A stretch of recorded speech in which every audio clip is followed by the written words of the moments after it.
No news only views. हमारी कोशिशें होती हैं कि हम समाज के हर मुद्दे पे बात करें। आज हमारे साथ है एडवोकेट ज्योति राय। हम आपका स्वागत करते हैं और दोस्तों आपको बता दें कि जिला अधिवक्ता संघ की उपाध्यक्ष भी है और अतिरिक्त शासकीय अधिवक्ता हैं ज्योति मैडम, और लगातार कई वर्षों से वकालत के पेशे से जुड़ी हुई है। मुद्दा आता है कि आप कोर्ट की वर्किंग भी देख रहे हैं। महिलाओं पर अत्याचार होने की बहुत सी घटनाएं होती थी, महिलाओं पर अपराध होने की, पुरुषों के द्वारा महिलाओं के उत्पीड़न की।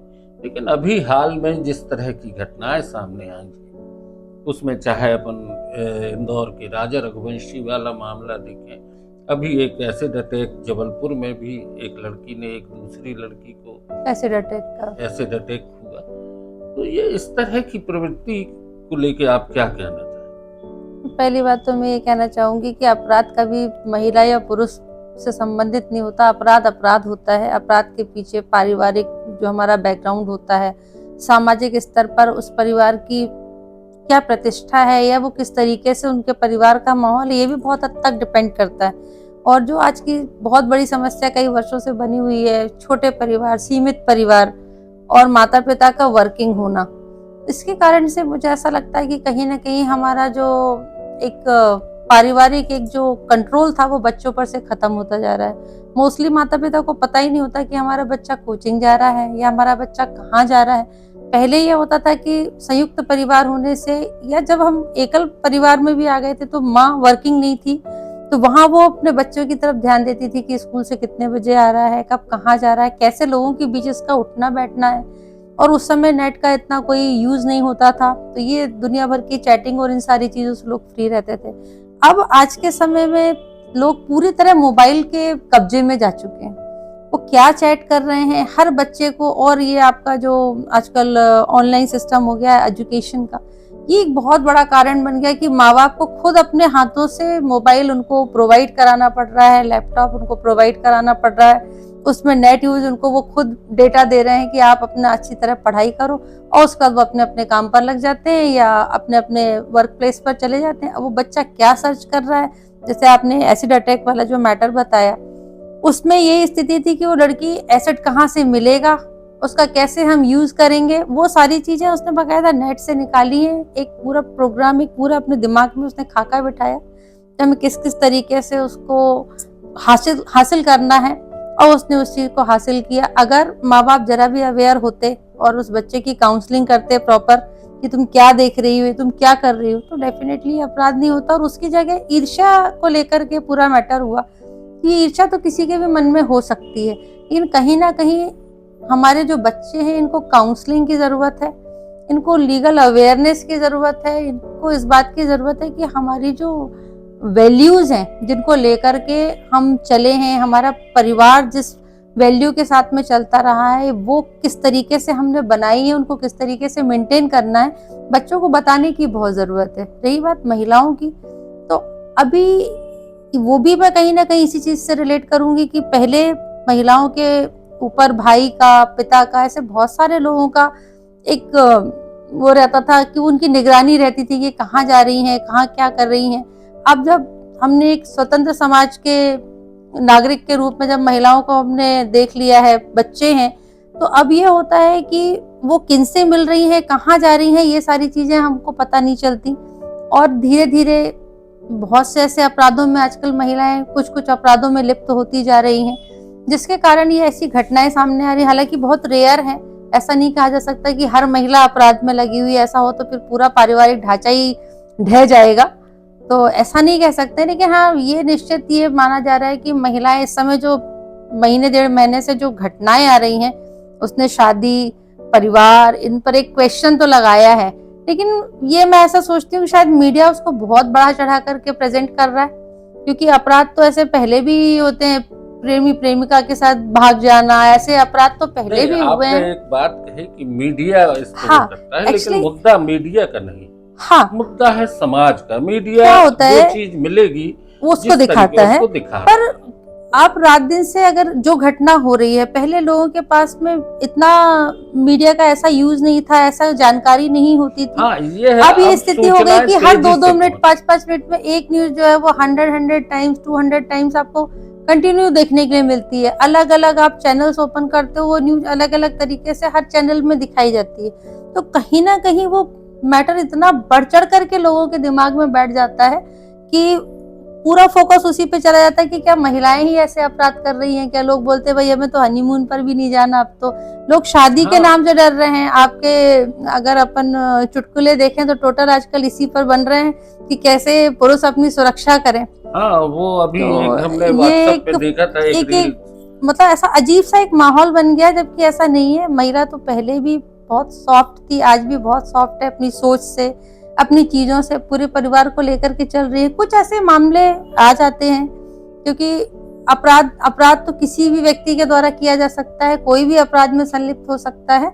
और एक इन सारी घटनाओं के पीछे आप कहीं ना कहीं देखेंगे कि जबरदस्ती जैसी चीज जरूर आई है एक कि मुद्दा आता है कि बच्चे जब अपने विचारों को एक दूसरे से शेयर नहीं करते। घर परिवार में संवादहीनता की स्थिति जो जो है, उससे भी कहीं ना कहीं बच्चे जो है एक अलग तरह के हाँ, वातावरण में चले जा रहे हैं। एक इन सारे जितने भी अपराध महिलाओं से संबंधित जो भी सामने आए हैं, उसमें कहीं ना कहीं ये जरूर रहा है कि फैक्ट को हाइड करके और जबरदस्ती बच्चे को कहीं ना कहीं इन्वॉल्व किया गया है।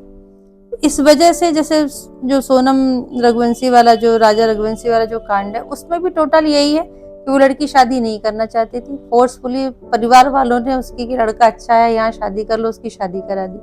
तो जहां पर ऐसी स्थितियां हैं तो माँ बाप को भी ये एक्सेप्ट करना चाहिए कि हमारा बच्चा परिवार के लिए फिट नहीं है, या हम उसे जिस जगह भेज रहे हैं अभी ये वहां जाने के लायक नहीं है। पहले इसको काउंसलिंग की जरूरत है, जिसके दिमाग में जो चीजें भर गई हैं, या हमारा बच्चा जिस तरीके से गलत रास्ते की तरफ जा रहा है, उसको वहां से लाने की जरूरत है। उसके बाद उसको परिवार में इन्वॉल्व करने की जरूरत है। नहीं तो ऐसे कांड होना मामूली बात है, क्योंकि पहले ही एरोगेंट है और उसको एक नया माहौल मिल गया, नया अभी परिवार जो मिल एक गया। नया एक और किस्सा आया है जबलपुर की है। 13 साल की बच्ची ने माँ ने डांटा तो उसने एक अपना सुसाइड नोट लिखे, वो अपहरण की एक कहानी बनाई और वो घर से चली गई। खैर, बच्चे भी आजकल बहुत कुछ देख रहे हैं, बच्चे सब समझ रहे सोशल हैं। सोशल पे वो मीडिया पर जिस तरीके से लोगों को, बच्चों को जानकारियां हासिल बहुत इजीली हो रही है, हो रही है। तो जरूरी है कि उसकी मॉनिटरिंग परिवार में भी हो। हाँ, और उनके पेरेंट्स उस दिशा में जरूर से ध्यान दें। बहरहाल, ये तो एक मुद्दा था। अब आते हैं हम आपके जो अधिवक्ताओं की बात है। जिला अधिवक्ता संघ में आप उपाध्यक्ष हैं। इस समय महिला अधिवक्ताओं के लिए क्या चुनौतियां हैं? महिला अधिवक्ताएं तो जब से इस प्रोफेशन में आई है, चुनौतियां तो लगभग शुरुआत से ही है, क्योंकि एक महिला का अपने घर से निकल करके वकालत करने आना कभी भी सरल नहीं था। पहले मुझसे जो सीनियर्स हैं, उन्होंने जिन परिस्थितियों में अपने घर से निकल करके आई, तो एक एडवोकेसी करना अपने मैरिड लेडीज के लिए, या वो महिलाएं जिनके परिवार में माता पिता और बाकी लोग हैं, उनका वहां से निकल करके आना, अपनी जिम्मेदारियों को पूरा करने के बाद न्यायालय आकर के और अधिवक्ता के रूप में कार्य करना हमेशा से बहुत कठिन रहा है। समाज भी एकदम से उनको एक एडवोकेट के तौर पर स्वीकार करने से पीछे हटता रहा है। लेकिन आज के समय में स्थितियां दूसरी हैं। आज के समय में ये माना जाने लगा, इतने वर्षों का जो एक लंबा प्रयास चला आ रहा, उससे ये माना जाने लगा कि नहीं, महिलाएं भी एक बहुत अच्छी लॉयर हो सकती हैं, उनका अपना ये एक प्रोफेशन हो सकता है। इस तरीके से लोगों ने अब इस चीज को एक्सेप्ट करना शुरू कर दिया। लेकिन एक महिला जो मैरिड है, उसकी फैमिली है, उसके सास ससुर हैं, माता पिता हैं, उसका पति है, बच्चे हैं, बच्चे स्कूल जा रहे हैं या छोटे बच्चे हैं, इन सारे, कोई भी महिला एडवोकेट जब कोर्ट आती है तो सबसे पहले उसको अपने घर की कोर्ट से फ्री होना होता है कि जब हम खाना बना लेंगे, हम अपने बच्चों की व्यवस्था कर लेंगे, हम अपने सास ससुर की दवाई, उनकी जो भी आवश्यकताएं हैं, जब हम उसको पूरा कर लेंगे तब हम न्यायालय आ सकते हैं। और आज के समय में न्यायालय का कार्य जो है वो 10:30 बजे शुरू हो जाता है, और हाई कोर्ट है, हम जहाँ भी, उच्च न्यायालय, जहाँ जहाँ हम प्रैक्टिस करते हैं, वहाँ सभी जगह हमको समय देने की जरूरत होती है। ऐसे में महिला अधिवक्ताओं को बहुत संघर्ष करना पड़ता है। वो सुबह जल्दी उठती हैं, पहले अपने घर का कार्य करती हैं, उनको फाइल देखना है, फाइल पढ़ना है, उनको अपना ऑफिस मेंटेन करना है, तो हम टोटल पूरे दिन सिर्फ काम करते रह जाते हैं। लेकिन ये प्रोफेशन जो है ये चैलेंजिंग प्रोफेशन, इसमें अगर आपको कुछ करना है, कोई भी व्यक्ति अगर कुछ करना चाहता है समाज के लिए, अपने परिवार के लिए, अपनी उन्नति के लिए, तो मुझे लगता है कि एडवोकेसी से अच्छा कोई फील्ड नहीं है। यहाँ पर केस भी होता है, आपको उस केस में पढ़ने के लिए भी बहुत कुछ होता है, और उस केस को हमें कैसे फाइट करना है उसके लिए भी करने के लिए बहुत सारी चीजें होती है। मतलब आप हर स्टेप पर कुछ अच्छा कर सकते हैं, जो आप समाज को एक नजीर दे सकते हैं। आप अपने परिवार को बता सकते हैं कि नहीं, मैं न्यायालय में जा करके फलाने प्रकरण में मैंने ऐसी ऐसी पैरवी की है, और उसके सारे साक्ष्य वहां प्रकरण में मौजूद होते हैं कि ये हमारे द्वारा किया गया। जबकि और किसी भी प्रोफेशन में इतने अच्छे तरीके से आप अपने आप को इंट्रोड्यूस नहीं कर सकते, प्रेजेंट नहीं कर सकते। तो मुझे लगता है कि महिलाओं के लिए सबसे अच्छा प्रोफेशन ये है, पर चुनौतियों का यही है कि अगर इसमें हमें हर महिला को एक एज के बाद में कुछ शारीरिक परेशानियों का भी सामना करना पड़ता है, लेकिन ऐसा कोई भी प्रावधान हम महिला अधिवक्ताओं के लिए नहीं बनाया गया। अगर हम प्रेगनेंसी के स्टेज में होते हैं तो अगर हम कोर्ट में नहीं जाएंगे तो उससे कोई प्रॉब्लम नहीं है, केस किसी और एडवोकेट के पास चला जाएगा। लेकिन उस केस में हम अगर एडवोकेट है और अगर प्रेग्नेंट है तो वहां पर हमें ऐसा कोई रिलीफ नहीं दिया गया है कि अगर हम इस वजह से 2 महीने, 2.5 महीने, 1 महीने, जिस भी समय हम अपने मैटरनिटी लीव में है, उस केस को हमारे लिए रोका जाए, ये कहीं कोई व्यवस्था नहीं है। तो उससे सफर हम करते हैं कि वो केस हम कोर्ट नहीं आएंगे, डेफिनेटली वो केस किसी और व्यक्ति के पास जाएगा, हमें उनको कहना पड़ेगा कि ये केस मैं आपका इतने महीने के लिए नहीं कर पाऊंगी, और वो केस हमारे पास से चला जाता है। दूसरी बात ये है कि महिलाओं को इस फील्ड में बहुत ज्यादा काम करना पड़ता है। जो भी केसेस हैं उनके रिप्लाई बनाना है, उनमें गवाहियां कराना है, उसमें आर्ग्यूमेंट करना है, ये पूरा रात दिन का एक बिजी शेड्यूल होता है।